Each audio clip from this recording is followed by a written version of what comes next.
2010 Football World Cup, there was a massive downfall in England's performance. This was down to faulty processes, and there's two types of cohesion determined by nature activity. There is task cohesion, which applies to the England team. This is because they're in an interactive game and they're all working towards a similar goal. There's also social cohesion, which is mainly used in athletics and other team sports such as this. However, we feel that this happened in the England team with different departments such as the defence, the goalkeeper, all becoming different subgroups. As evident, England weren't very successful in the Football World Cup, and this could be due to the subgroups that were formed between the teams. So the Chelsea players such as Frank Lampard, John Terry and Ashley Cole, they may have stayed together and formed their own subgroup, and they may have chosen to pass to one another and not play as a cohesive unit because they know each other and they are confident playing with each other as they know each other's abilities, playing week in, week out for Chelsea. So they're unlikely to cooperate much with the other teams. And there are four factors which affect the rest of the team's cohesion, and these are situational factors. So when Capello banned the wives and girlfriends of the players going to the World Cup, this could have upset a lot of the players, and because of this they would have been aggressive and annoyed about this in the camp, and therefore they wouldn't have cooperated as well, and that reduced team cohesion.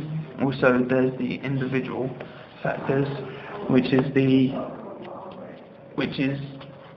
also relates to the wives and girlfriends not going over, because they're going to be demotivated because they're unable to see people who will calm them down and relax them, so they'll be demotivated and social loaf,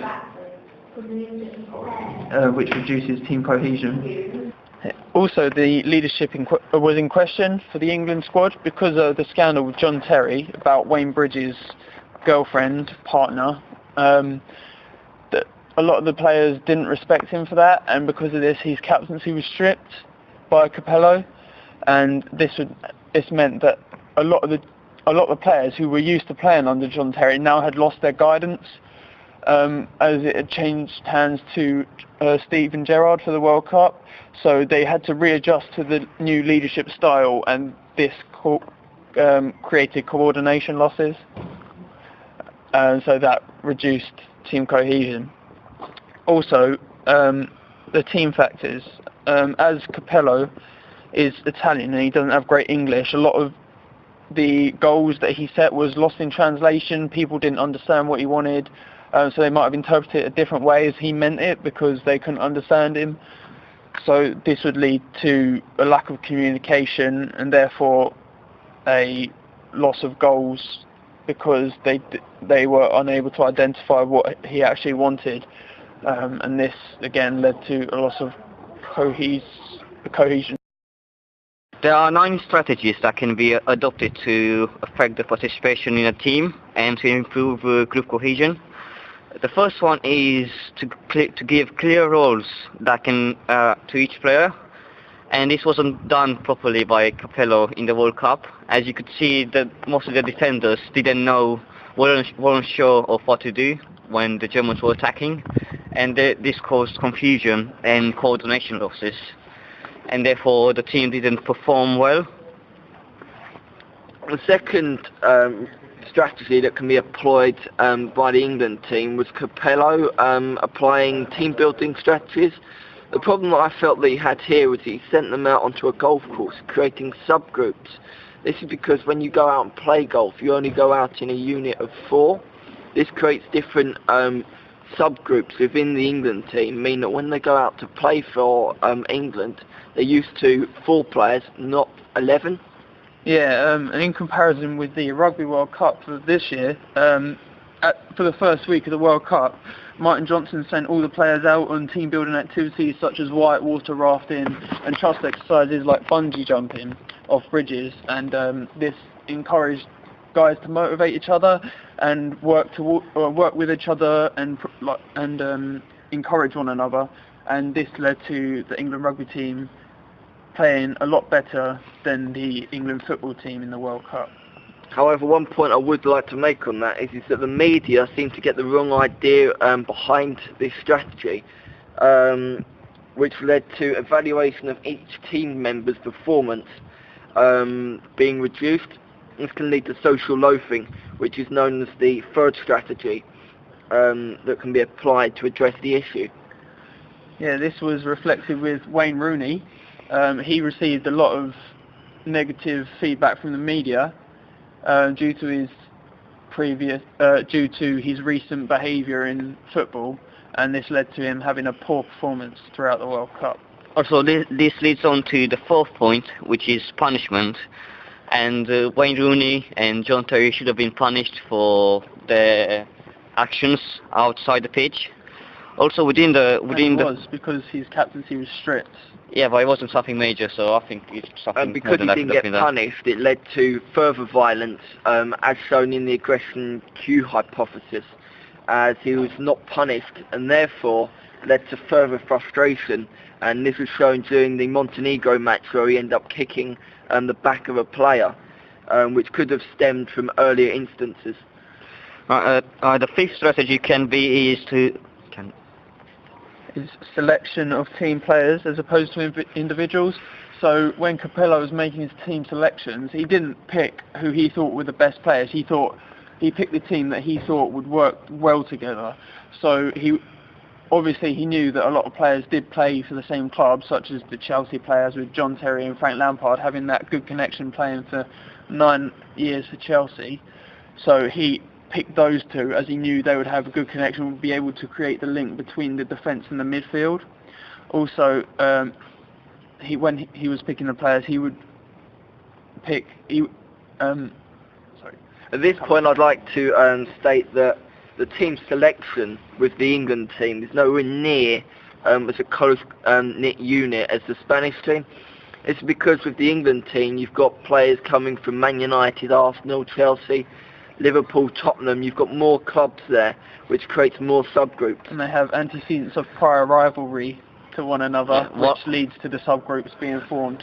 Which contrasts to Spain, where you mainly get players all playing for either Barcelona or Real Madrid, which means that although you've got rivalry, they seem to manage to hit the right level of mixture of players with different subgroups, but they've only got 2 subgroups here. Okay. Right, development of team goals was another strategy in which I feel that England are weak. This is because they didn't set what they wanted to achieve from each match.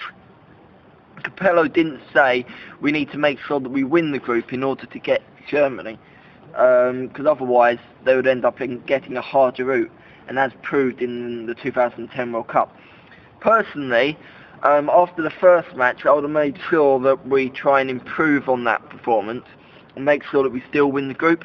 Yeah, so development of coaching plans to improve weak areas after each game would have allowed them to strengthen their overall performance, allowing them to win their group.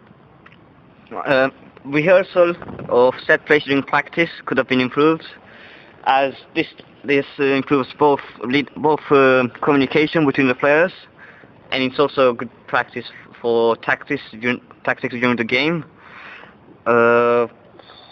Reinforcement of team success is very important, as it gives positive reinforcement for the players.